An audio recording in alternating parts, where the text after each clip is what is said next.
Boa noite a todos. Sejam todos bem-vindos ao AB São Paulo, a Casa da Cidadania, mais um evento da Comissão de Estudos em Direito da Moda.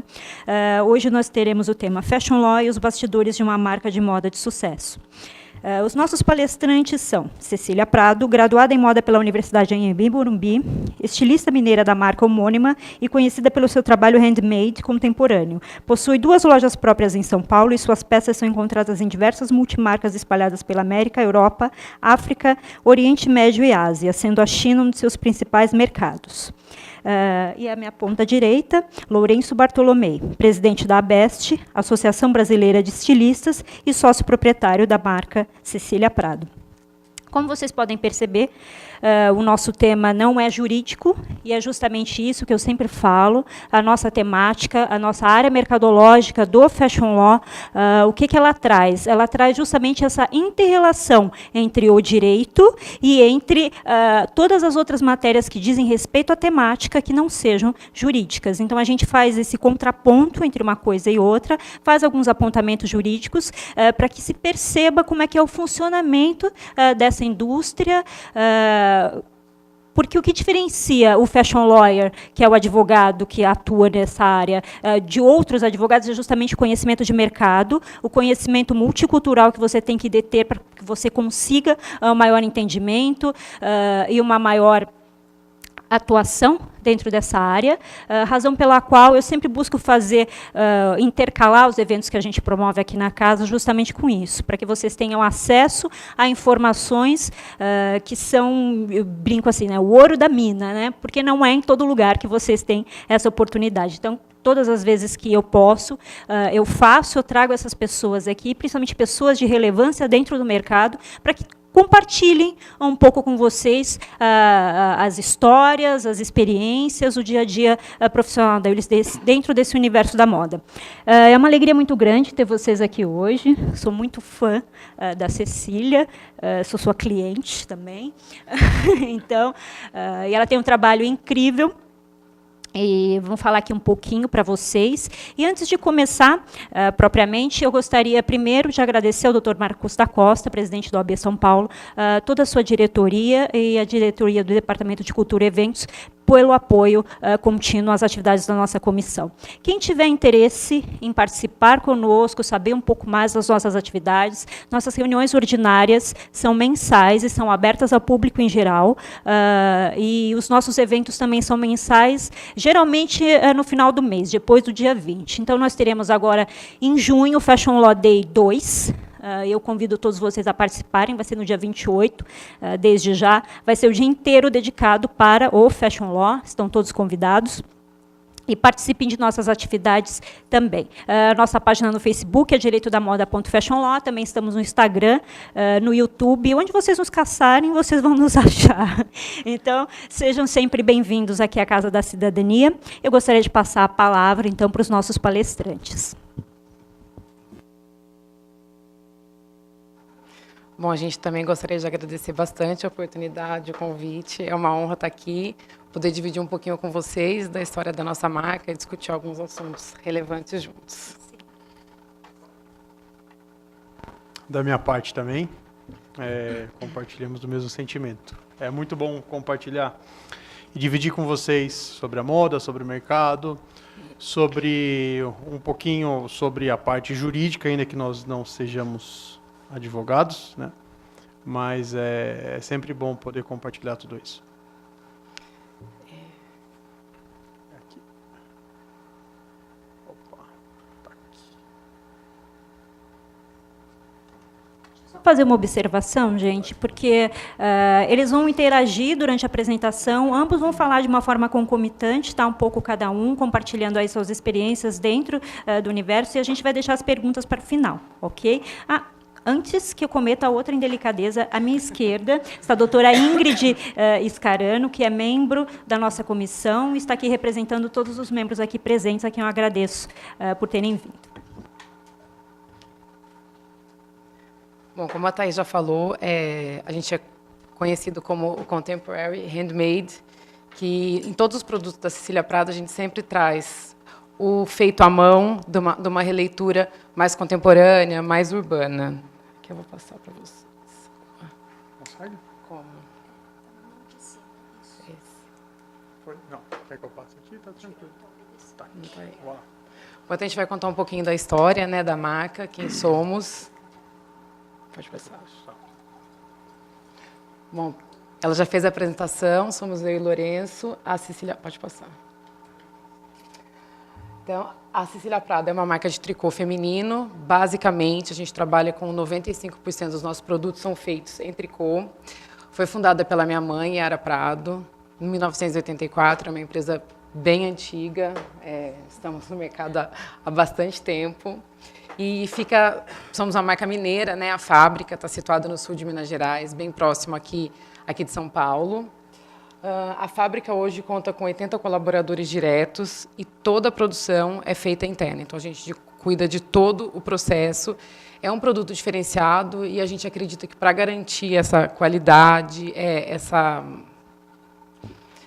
essência do produto, é necessário que a gente acompanhe todas as etapas de produção. Apesar de sermos uma marca mineira de uma cidade super pequena, né? Jacutinga tem 20 mil habitantes, a gente está presente no mundo inteiro, são mais de 20 países, a gente vai contar mais para frente um pouquinho para vocês dessa história. E é uma empresa familiar, né? Eu e Lourenço estamos à frente, mas minha mãe também é super ativa, participa também diariamente com a gente. Aqui, pode passar. Aqui é uma foto da fábrica, para vocês conhecerem um pouquinho. É uma fábrica média, né? E a gente vai passar para as etapas de produção também para vocês conhecerem. Pode passar.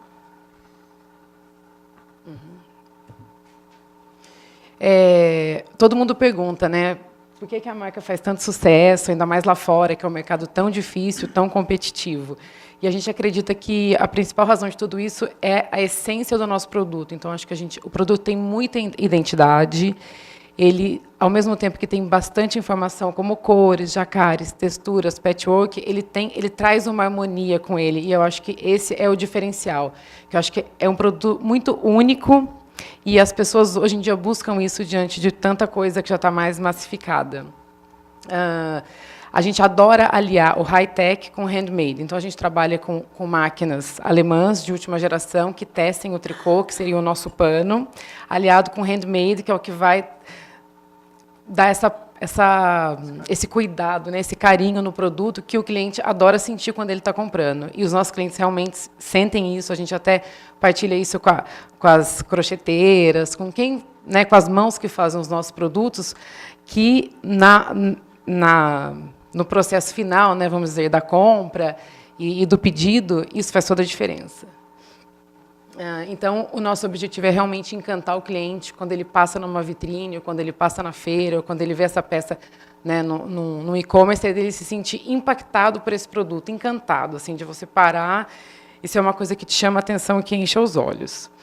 E a marca já tem 34 anos, e a gente encontra, às vezes, com clientes que são super antigas, que já compraram a peça, e elas brincam que essa peça ninguém dá e ninguém joga, né, passa para frente.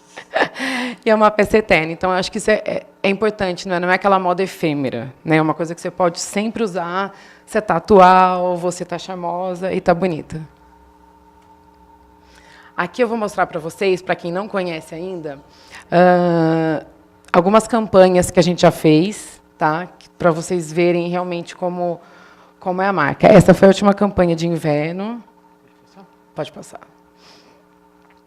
Essa também foi uma campanha, acho que faz 2 anos. A menina de azul, a gente tem um beneficiamento na fábrica que é o jeans. Então, as peças de algodão cru, elas vão para essa tinturaria, para lavagem, e são estonadas.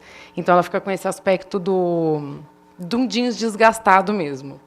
E do lado é um vestido de macramê, que é inteirinho, feito à mão, com moedinhas, que é uma peça super especial e maravilhosa, que a gente mantém em toda a coleção. Essa foi a campanha de verão do ano retrasado. 2015, 16, é. Aí tem a linha de Réveillon e tem a linha Festa, que a gente também é bem forte na linha Festa. Esse é o verão agora que passou. A gente adora trazer essa brasilidade, essa alegria, essa coisa gostosa, que, ainda mais para a gente que exporta, que eu acho que o brasileiro ele sempre é reconhecido por isso, né? Eles gostam dessa bossa que a gente tem. Volta um pouquinho, por favor. Nesse vestido cobre, a título de curiosidade, a gente adora misturar o tricô também com o tecido, né? O tecido ele nunca é o protagonista, óbvio, mas eu acho que dá uma textura, né? Dá uma cara diferente e que é bem particular da marca. É uma assinatura da marca. Tem a Cecília Prado Mari também, que tem essa linha nossa existe há uns 6 anos. Todos os biquínis são feitos em tricô, por dentro ele é forrado com a lycra, o que vai garantir que ele seque, que dê uma estabilidade de um biquíni normal. E tem os cover-ups também, que são as saídas de praia, que a gente é bem forte. Pode passar. Essa campanha foi linda também. Essa é a nossa linha Mari também. E a gente trouxe o lifestyle da marca para a campanha. Então, as capas de puff são Cecília Prado, as almofadas, até o guarda-sol, que a gente quis criar uma ambientação, né, para levar além da roupa, para mostrar como é a cara da marca.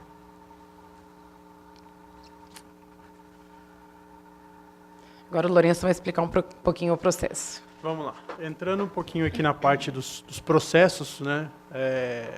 A confecção em si, ela é uma indústria razoavelmente bem conhecida do público em geral, mas acaba que, por fim, ela é extremamente complexa, né? É um setor muito bacana e não é um setor onde você aplica uma receita de bolo na fabricação dos produtos. Cada item é uma coisa diferente, né? Então, passar brevemente por alguns processos que tem na fábrica, sem muitas delongas aqui também, mas na parte de criação, ela envolve viagem de pesquisa,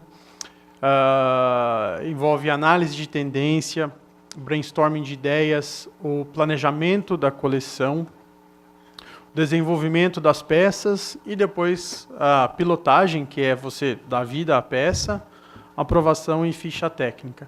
A parte de criação ela é super fundamental, né? A partir dela que vão nascer os produtos. E você está super antenado com o mercado que muda a cada 6 meses. Se você não estiver super antenado no mercado que muda a cada 6 meses, você morre, praticamente. Você vai ser uma carta fora do baralho. Então, você tem que estar muito ligado, não só à tendência de moda em si, mas à tendência de consumo, questão de sustentabilidade, etc. e tal. E a gente vai falar um pouquinho da parte de produção. A gente vai ilustrar para vocês com imagens nos próximos slides. As etapas de produção de uma fábrica de tricô, ok?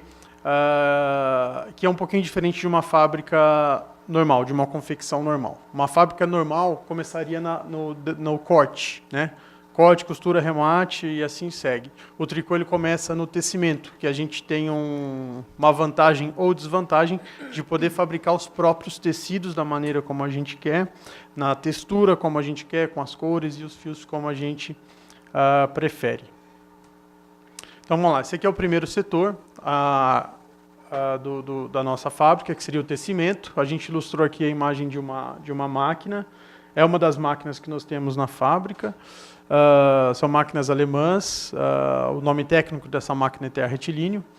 E são máquinas bem interessantes. Elas chegam até a fazer uma peça pronta para se vestir. Você tira da máquina e já pode vestir a peça. Obviamente que vai ser uma peça básica, sem muitas cores, mas é uma peça super confortável que ela é sem costura. Mas esse especificamente não é muito o ramo da Cecília Prado em si. A gente prefere fazer os panos, os tecidos e agregar valor com a mão de obra e com várias misturas, né? Mas só para mostrar um pouquinho do que essas máquinas fazem. E no tecimento aqui é o cérebro da fábrica, né? É de onde nascem, é onde você programa quais vão ser as misturas de fio, se você vai colocar um fio grosso com fio fino, a gramatura de fio, você faz as simulações, enfim, você pode fazer de tudo, desde uma peça lisa até um casaco como que a Cecília está usando, e algo que simula o casaco da Thaís também. Não exatamente igual, mas que simula. A gente faz tudo. Bom, aqui é a parte da costura, que é bem conhecida, né? A parte da confecção também mais conhecida, talvez, do público em geral. Que não tem muito... Enfim, o diferencial do tricô da costura para um tricô de uma confecção normal não varia muito. Aqui são algumas das técnicas que a gente usa, algumas das máquinas. Vamos lá. Essa daqui é uma máquina remalhadeira, que é muito interessante, que ela dá um acabamento super bacana nas peças. E aqui um pouquinho do nosso acabamento, dos acabamentos manuais que nós fazemos, né? Esse daqui é bem para ilustrar, mas isso está ainda longe de ser os acabamentos que a gente costuma fazer feito à mão. Os acabamentos feitos à mão na fábrica. Por que foi feito isso? É que essa peça vai ser estonada, e quando a peça vai ser estonada, você tem que fechar ela inteirinha, por isso que esse ponto está super mal feito.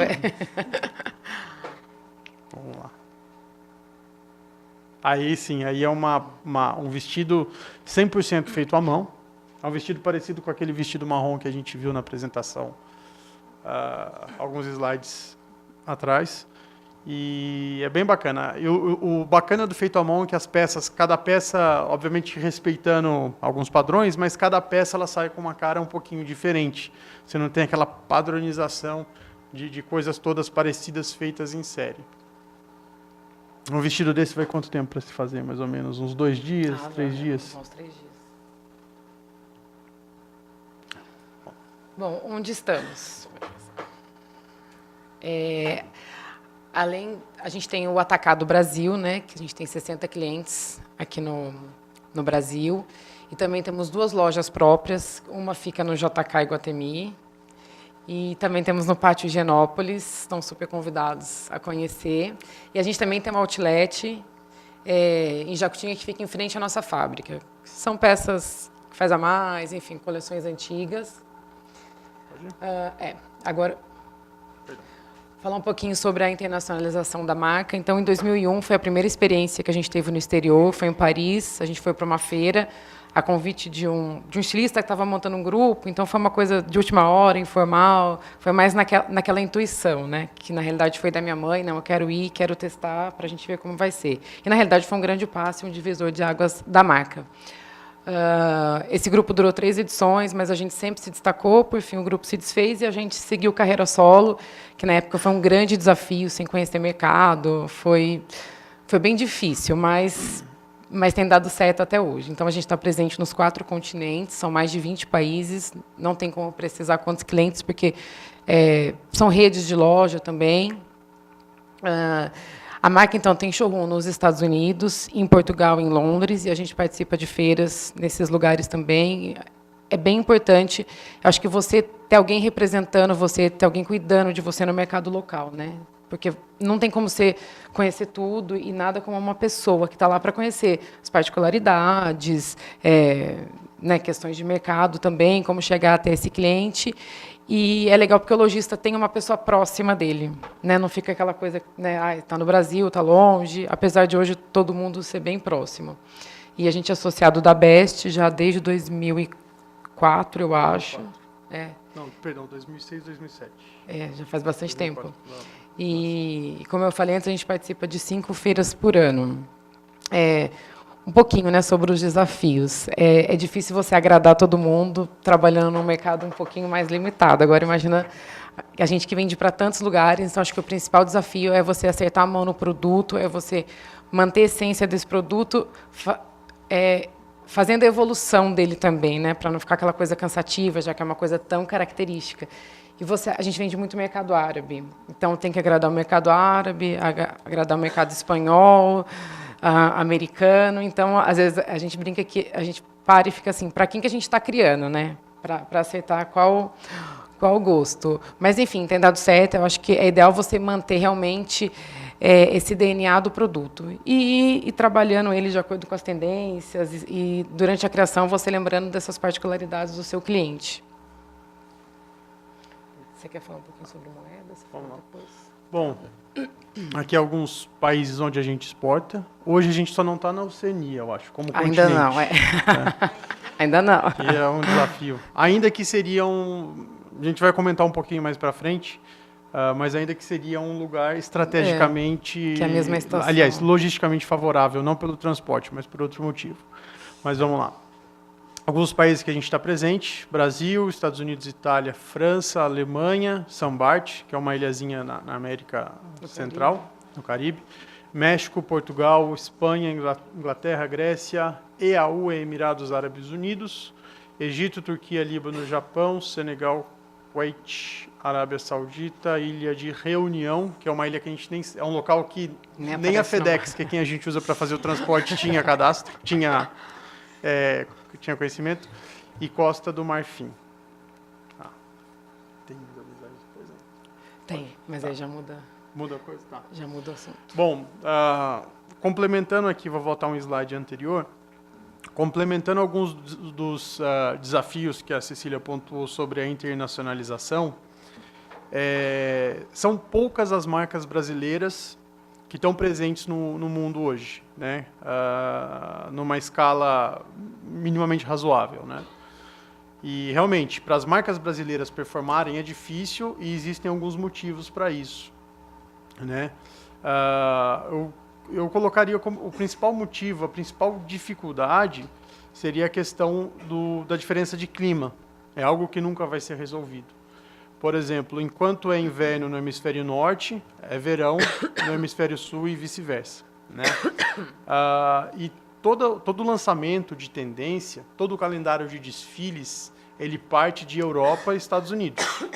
Quem dita as tendências e as semanas de moda, basicamente, é Paris, Londres, Nova York e Milão. Não sei se nessa ordem, mas seria algo nesse sentido.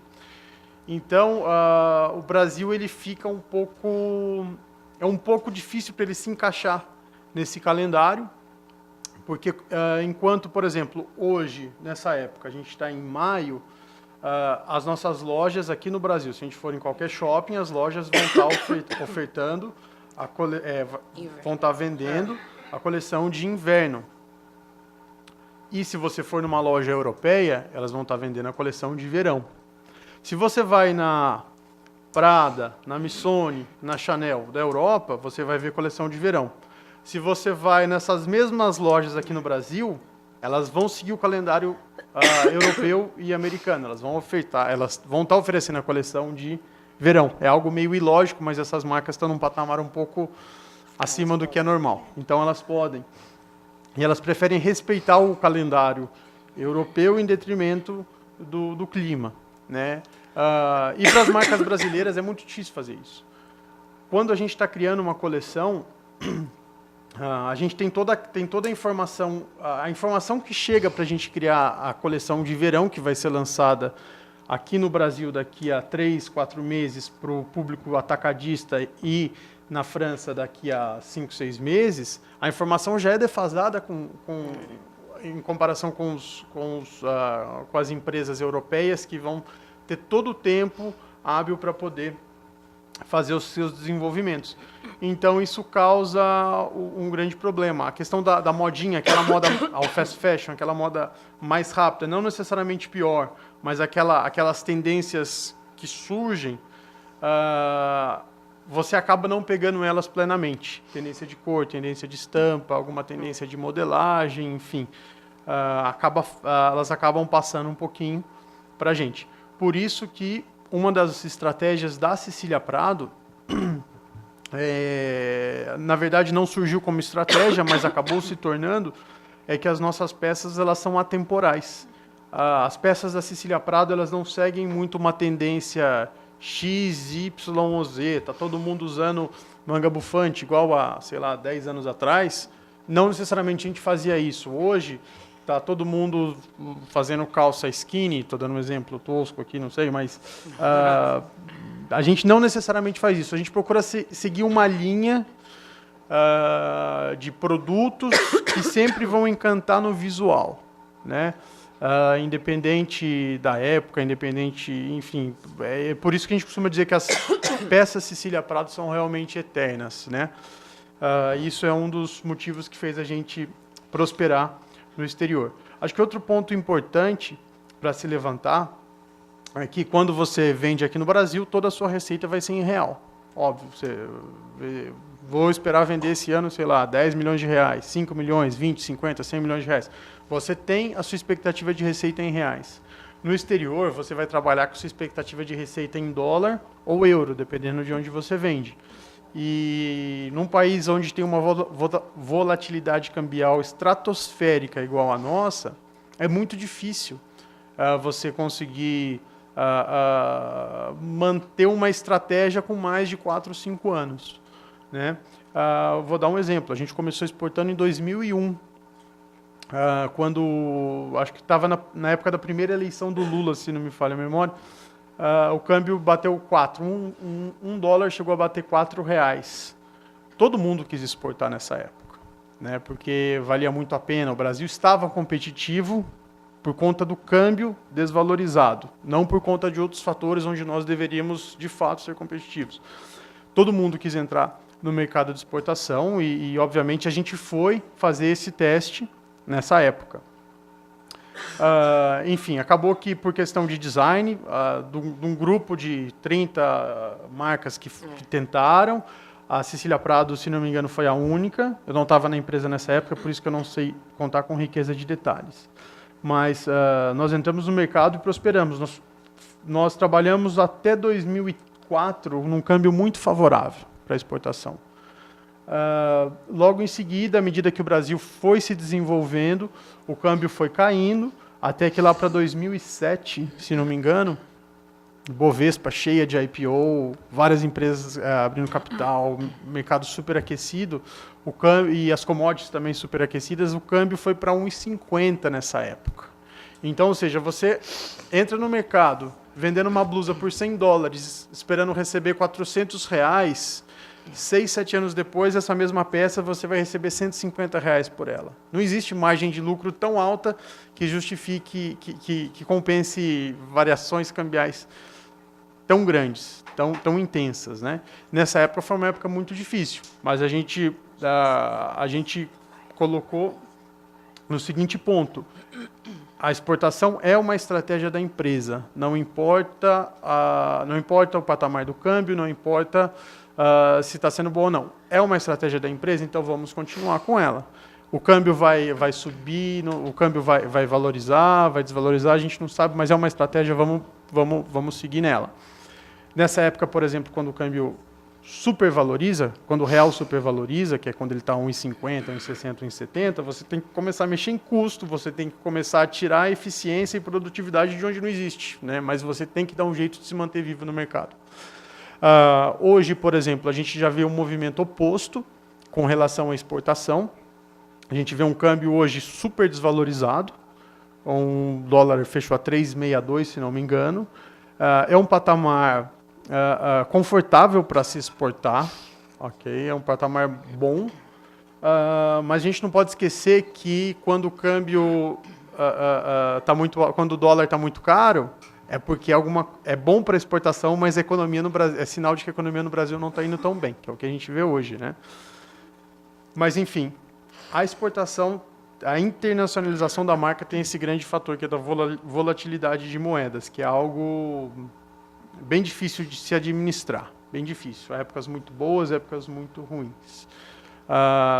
Algum outro desafio que você queira mencionar? Questão da sazonalidade, do produto. Perdão, questão da diferença de estação, questão da volatilidade. Do câmbio e produto, eu acho que é basicamente isso daí. E eu acho que vale a pena entrar em outros aspectos para procurar abordar um pouquinho mais da parte jurídica, de novo, ainda que nós não sejamos advogados, sejamos leigos. Mas como empreendedores a gente tem que aprender um pouquinho de cada coisa e a parte legal não fica fora disso, né? Antes, vou fazer uma breve propaganda da ABEST, Associação Brasileira dos Estilistas. Eu sou presidente, tenho a felicidade de ser o presidente da ABEST desde maio do ano passado. E a ABEST, ela congrega hoje em torno de 120 marcas, ou um pouco mais, todas elas que fazem moda de valor agregado. As melhores marcas do Brasil estão na ABEST hoje, marcas de renome, e a Cecília Prado é uma delas. E a ABEST, ela auxilia as empresas em várias frentes, mas principalmente na internacionalização. Empresas que querem exportar, empresas que querem atingir o mercado americano, o mercado europeu, outros mercados, todas elas estão na ABEST hoje. E a associação ela auxilia as marcas de acordo com a maturidade exportadora, né? Obviamente tem marcas grandes do Brasil que estão na Best, mas que ainda não quiseram entrar na exportação, elas entram numa maturidade inicial, e assim que vão começando a ganhar mercado, participar de feiras e tal, elas vão aumentando a maturidade, e de acordo com essa maturidade, a Best auxilia. Vai desde de estudos de mercado, com informações básicas, até um subsídio financeiro para a participação de alguns eventos no exterior. Esses subsídios vêm através da Apex, que é a agência brasileira promotora de promoção das exportações. Tá? Então é muito bacana, a associação ela te ensina a formar preços para o exterior, que é muito difícil, ela te ensina, de certa forma, a lidar com essas intempéries que são fatores exógenos à empresa, ou seja, não são fatores que dependem do empreendedor, para que ele possa saber trabalhar bem com isso. Enfim, é muito bacana, e quem tiver interesse, a gente vai ficar muito feliz se entrar em contato com a gente. Alguns outros problemas que a gente tem no mercado brasileiro, mercado de confecção em si, a gente sabe que moda é um crime, falar que moda envolve só confecção.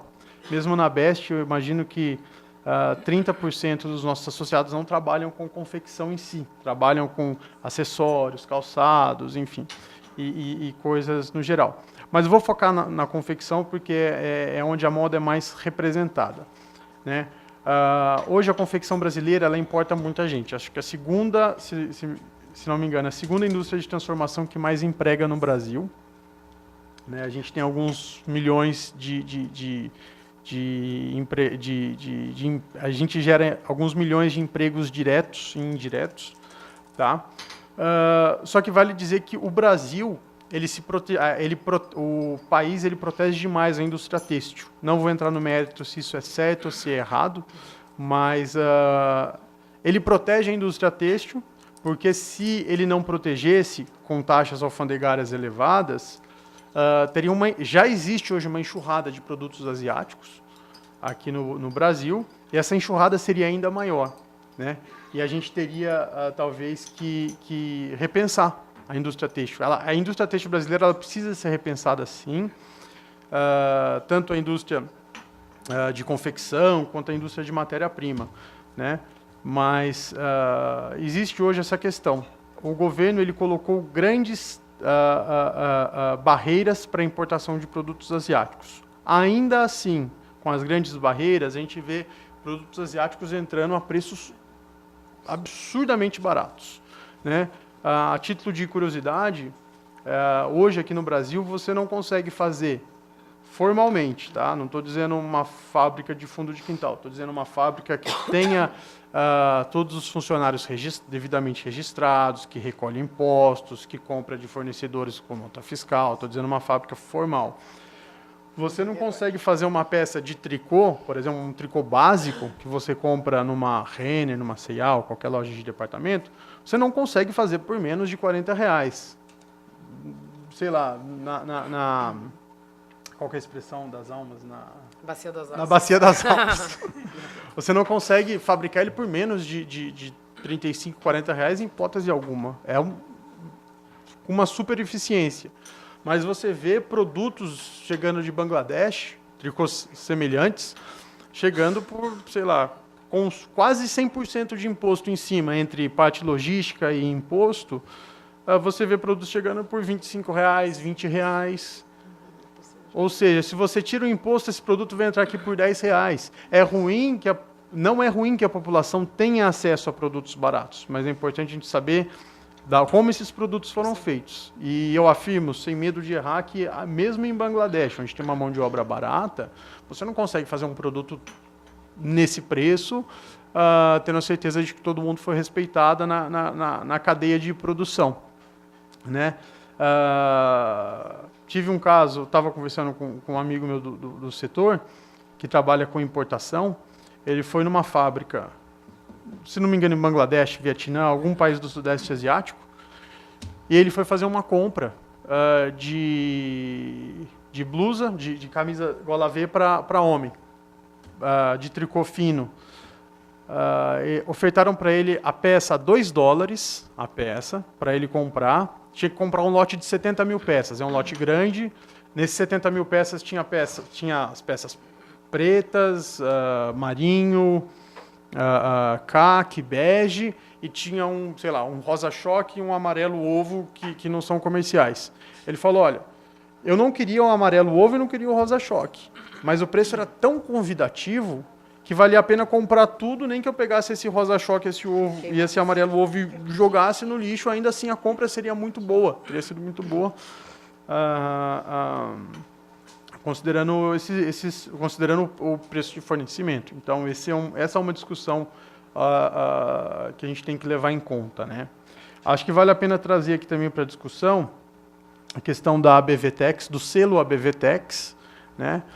Depois que várias empresas, depois que o Ministério do Trabalho fiscalizou várias confecções que fabricavam para algumas indústrias, empregando mão de obra de forma ilegal, essas indústrias, todas essas grandes marcas se reuniram e criaram o selo ABVTEX, né? E todas elas hoje, antes de comprarem de alguma fábrica aqui no Brasil, Zara, C&A, Renner, Restock, enfim, elas se certificam de que a fábrica que vai fornecer o produto para elas tem esse selo ABVTEX. E é algo bem burocrático, bem difícil de se tirar o selo ABVTEX. Existem algumas críticas de algumas coisas que não fazem muito sentido, mas, no geral, a ideia dele é muito boa, é muito positiva. Foi um avanço, significa um avanço para o setor como um todo, né? E significa também que as empresas que têm o selo, elas respeitam os colaboradores, né? Cabe aqui uma crítica. Ainda que o colaborador queira trabalhar um pouco mais, ele não pode. Ele é um pouco brecado nesse ponto. Mas, no geral, o trabalhador, o empregado, ele recebe o salário dele na conta bancária para evitar algumas fraudes. Ele não pode ter mais do que X horas extras no período. A fábrica tem que ter todas as sinalizações em dia. Enfim, é uma apostila bem extensa, bem grossa, de itens para que sejam cumpridos, né? Vale comentar também alguns avanços que nós tivemos no geral, que foi a lei trabalhista. É um tema que não deixa de ser polêmico, mas para o ambiente de negócios brasileiro, para que se tenha mais investimento no Brasil, é algo positivo.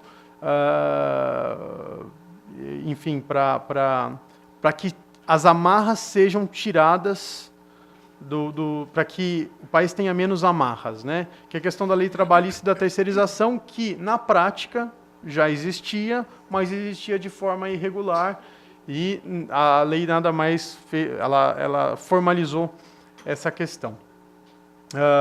Acho que vale a pena trazer aqui também para discussão a questão de mais jurídica mesmo quanto a marcas e patentes. A gente sabe que uma marca de roupa hoje, o maior valor dela está no nome, né? Então, acho que é fundamental alguns comentários a respeito, né? Algumas marcas brasileiras que nunca pensaram em internacionalização, quando vão querer entrar no mercado americano, já tem uma marca americana registrada naquele nome. Então, ela tem que repensar toda a estratégia ou abortar, ou nem prosseguir quanto a isso, né?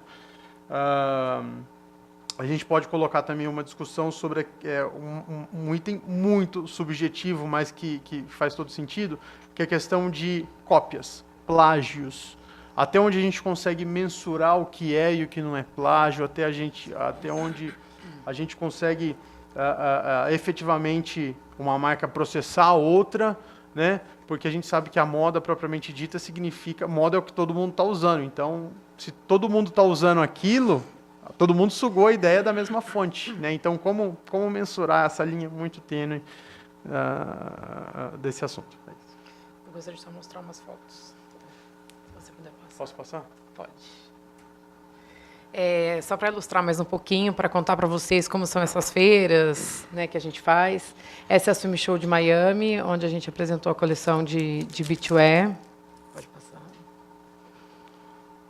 Também a gente fez as pranchas com as estampas da Cecília Prado. Ficou lindo, muito lindo. Os estandes são sempre bonitos. É uma outra Swim Show, uma outra edição, que a gente ambientou também dentro ali com com jacares, enfim, toda a mobília era de Cecília Prado. Essas são as bolsas de palha. Pode passar. Essa é a Cotra, em Nova York, que é uma feira super grande, bem antiga já, gigante. E a gente participa desde 2004. Essa é a nossa queridinha, que é a Rusnext em Paris, que foi onde tudo começou. Ela tinha outro nome, né, em 2004, que a gente mudou para a Rusnext. Mas é uma feira incrível, que tem clientes, grande parte até dos clientes estão com a gente desde a primeira vez, que foi em 2001 que a gente foi fazer. Então, acaba saindo do âmbito profissional e a gente já virou amiga, né, que você já está sempre... a cada 6 meses você está com a pessoa, então muita coisa acontece. Então, vai acompanhando a evolução da vida. Vale dizer que uma dessas aí a gente já pegou... A gente tinha cliente na Síria que perdeu, infelizmente. Clientes que, na época da Primavera Árabe, sofreram bastante, né? Do Egito, a gente tinha uma rede de lojas lá e ficaram, na época, sem comprar. Então, a gente acaba que... Pelo tempo, né, a gente convive um pouco junto com eles.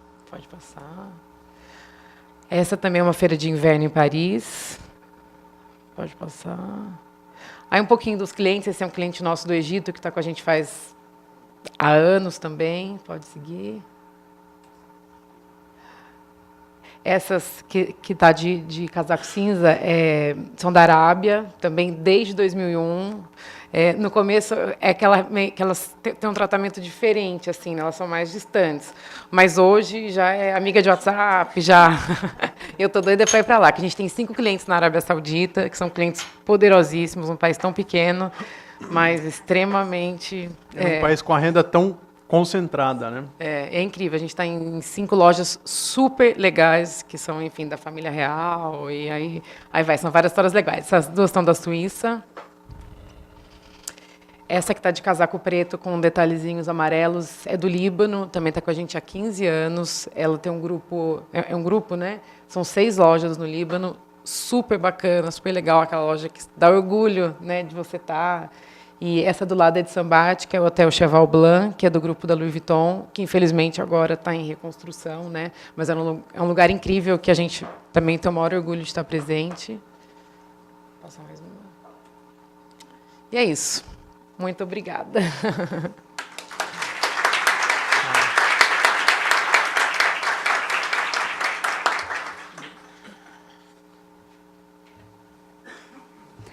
Perceberam que, mesmo não sendo advogado, o Lourenço colocou aqui para a gente várias questões relacionadas à indústria. Pensem o trabalho que o advogado ou os advogados deles têm primeiro, para fazer estruturação aqui no Brasil, que eu brinquei com a Cecília ainda há pouco, é uma fábrica herói, porque para se manter como se mantém, pagando todos os impostos, efetivando todos os pagamentos de direitos trabalhistas, com os empregados devidamente registrados, ou seja, cumprindo tudo o que legalmente se exige aqui no nosso país. E vocês sabem a nossa carga de imposto, e vocês sabem como é que funciona aqui, como é difícil sobreviver aqui no nosso país, e eles conseguem. E estão cada dia mais crescendo, e como a Cecília mencionou, estão desde 1984 aí dentro do mercado. E óbvio que, durante todo esse tempo, eles sempre tiveram o amparo de um corpo jurídico para assessorá-los nesse sentido, principalmente a partir do momento em que eles começaram a atuar no exterior. Porque não basta você conhecer apenas a sua legislação aqui. Se você for querer registrar a marca Cecília Prado nos Estados Unidos, na Europa, enfim, onde mais eles quiserem atuar, você precisa ter o seu registro em cada país, precisa saber quais são as exigências para que esse registro seja concedido, precisa saber qual é o procedimento para que, quando eventualmente ocorra alguma situação de desrespeito à propriedade intelectual da marca deles, o que fazer. Isso é só um ponto, é só a área de propriedade intelectual aí que a gente está apontando, mas a gente pode apontar também questões relacionadas a direito tributário, tributação, de exportação, A gente pode relacionar questões relacionadas a direito penal, propriamente, se eles aventarem aqui no Brasil, verificarem a venda de produtos contrafeitos com a marca Cecília Prado, ou imitando, ou muito inspirada na marca Cecília Prado. Então, há uma série de situações aí, percebam, relacionadas ao universo jurídico. E para que o advogado ele possa ter efetivamente uma atuação concreta, ele precisa conhecer muito do mercado, ele precisa saber o que eles disseram aqui para vocês, como, por exemplo, a questão de se adequar a cada país em que vai atuar, que se adequar ao produto sem perder a essência, o DNA da Cecília Prado, mas adequando para cada país os seus produtos para os seus consumidores, para que eles sintam-se acolhidos com aquela marca. Então, o papel do advogado aí é muito importante. Em inúmeras outras temáticas aí relacionadas ao universo jurídico. Por isso que eu sempre digo que o Fashion Law é uma área mercadológica, não é uma área clássica, como é o direito penal, comercial, enfim. A razão pela qual você tem que conhecer muito do mercado, para que você tenha uma efetiva atuação. E é uma área interdisciplinar, porque ele conversa com praticamente todas as áreas do direito. A gente citou 3 aqui: direito do trabalho, direito tributário, propriedade intelectual, mas nós poderíamos ainda fazer vários apontamentos aí, questões contratuais, questões relacionadas à cessão da utilização da marca, se são marcas próprias, se são franquias, enfim. Nós temos uma série de situações aí de ilações relacionadas ao mundo jurídico. E a multidisciplinaridade, que é fundamental também, porque você só vai ser um bom advogado dentro da sua área de atuação se você tiver um efetivo conhecimento daquele mercado em que você vai atuar. Independentemente se é o mercado da indústria da moda e têxtil, independentemente se é o mercado de direito aeronáutico, enfim. Busquem, a cada dia mais, quem quiser atuar dentro dessa área mercadológica, gente, essa busca pelo conhecimento, porque isso é inerente a uma realidade de atuação positiva, tá? Eu vou começar as perguntas, eu mesma vou perguntar aqui a primeira, vou tomar a posse da primeira pergunta, depois eu passo para a Ingrid, se você quiser alguma, depois a gente abre para a plateia, tá, gente? Eu gostaria, sim, que vocês dissessem, expusessem para a gente qual foi, assim, o maior problema que vocês tiveram, assim, dentro do universo jurídico durante esse tempo de atuação. Pode ser antigo, pode ser recente, conforme vocês quiserem. Bom, vou compartilhar aqui um caso bem específico, chato pra caramba, que ocorreu conosco. Certo dia chegou um e-mail num prazo de menos de um ano, mais ou menos. Acho que foi meados de 2017. A gente recebe uma mensagem do site, né, falando o seguinte: olha, eu sou uma cliente de vocês, de um dos países, um país pequeno do Oriente Médio. Sou cliente de vocês, compro o produto de vocês, mas não sabia que vocês tinham uma loja aqui no meu país. Vocês deveriam ter me avisado para a questão de exclusividade de referência. Eu falei, não, a gente não tem loja no seu país. Enfim, eu falei, mas de onde você tirou essa informação? Ela mandou uma foto de uma loja, Cecília Prado, escrito Cecília Prado na nossa língua, escrito em árabe, mesmo logo, igualzinho, num shopping desse país. A gente foi super assustado, né? E quando a gente foi ver os produtos, parte dos produtos eram nossos e a outra parte dos produtos não eram nossos, mas tinham a nossa etiqueta também. A gente ficou super assustado, né? E esses países, aí que trata também de um pouco da parte jurídica internacional, esses países têm uma legislação muito específica, é um senso de justiça totalmente diferente do nosso, né, e privilegia muito os cidadãos locais, enfim, e é algo muito difícil, principalmente a questão do INPI, né, o órgão do governo local que cuida de marcas e patentes, tem um tratamento completamente diferente do Brasil. E a simples questão de você contratar um advogado desses locais, é difícil o approach, é difícil você explicar como funciona, é difícil você né? conseguir entender, né? Não é nem a barreira do idioma, que fala-se inglês, tranquilo, e até alguns países falam francês, então tem uma proximidade de idioma, mas a dificuldade de você conseguir entender a legislação deles, eles conseguirem entender o nosso ponto, e enfim, aí por fim das contas a gente descobriu que parte das peças da loja que eram Cecília Prado, elas foram compradas no passado por uma empresa que não existe mais, e as outras peças foram, a priori, compradas de uma marca de um outro país do Oriente Médio, que a gente está ainda investigando, e tiveram as etiquetas alteradas, a gente não sabe onde, mas é algo bem complicado. Então, por fim das contas, a gente acabou optando por contratar uma assessoria jurídica de marcas aqui no Brasil, que tem uma representação global, né, e para cuidar especificamente disso, né, mas através de um representante local do país também. Eu acho que esse foi o caso, eu acho que mais significante, não sei se foi o mais grave, que eu me recorde talvez tenha sido, mas foi o que mais mexeu com a gente, assim, e digo que, de certo ponto, é ruim você ver alguém tentando roubar a sua marca, mas, por outro lado, você vê que se a pessoa tentou fazer isso é porque a marca está no caminho certo, né? Vale dizer também que a gente está bem protegido globalmente, a nossa marca está registrada nos principais blocos econômicos, né? Estados Unidos, Comunidade Europeia, China, Japão, outros lugares. Mas ainda assim escapam alguns países pequenos que você nunca vai pensar, né?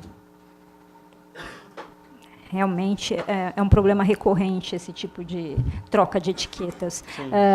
Doutora Ingrid, faça uma pergunta, por favor, para eles. Primeiro, eu gostaria de parabenizá-los, porque a gente tem acesso a informações assim de tantas marcas que burlam sistemas, burlam normas, copiam. E vocês nos trazem, assim, criatividade, autenticidade, representam o Brasil de uma forma tão linda, assim, olhando as criações, a gente percebe mesmo que é Brasil, né, para fora. E principalmente porque vocês cumprem a legislação, né, e pode dar certo, né. Então, assim, a gente tem contato agora, né? A gente consegue ter uma outra visão de mercado e de administração de um Brasil que pode dar certo, cumprindo a legislação, seguindo as normas. E isso se deve a um planejamento, acredito, a estudo, a assessorias. E, assim, deve ser difícil. Não é fácil, realmente. A gente brinca que você tem que matar vários leões por dia e você ter uma fábrica e fazer um produto tão, fugindo um pouco, né, tão diferenciado como a gente faz, é problema o dia inteiro, né? Mas o legal é que a gente tem colaboradores que estão com a gente quando a gente era pequeno, que eu tenho 35, ele tem 34 anos, e então todo mundo na fábrica fala a mesma língua, né? A gente tem uma sinergia muito boa, um contato, eles entendem a gente entende eles, e isso na hora da criação também é muito importante. E uma coisa legal que o nosso RH gosta de dar, aquele sentimento de todo mundo ser muito próximo do outro, sem essa coisa de, né, que já está tão demodê também, de patrão, de hierarquia. Pelo contrário, é tudo muito... A gente provoca esse ambiente amistoso e muito próximo, porque isso vai se refletir na produção, né, na confecção do produto. Se tem essa barreira de você ser muito distante de quem faz o seu produto, ele não vai ter um carinho, né, essa consideração, essa sensibilidade na hora de produzir. Então, isso foi uma coisa que a minha mãe também sempre trouxe. E é legal. E tem gente, assim, acho que 5 já se aposentaram, né? Sim. E deve ter... Eu acho que tem... Mas que começaram trabalhando lá. Começaram trabalhando lá, E que, enfim, viram a gente pequeno, assim. Então, a gente é bem próximo mesmo, tem uma proximidade muito grande. Obrigada. Pessoal, antes de abrirmos para as perguntas de vocês, eu vou proceder à entrega dos certificados, tá? Porque a gente vai encerrar a transmissão ao vivo. Tá vendo? Você que não veio até aqui, que está em casa, não vai ouvir as perguntas da nossa plateia. Vai perder. Então, só um minutinho. Eu peço, por favor, que a nossa representante, Lara, venha até aqui, por favor, que é um mimo para os nossos palestrantes. Natanael também, por favor.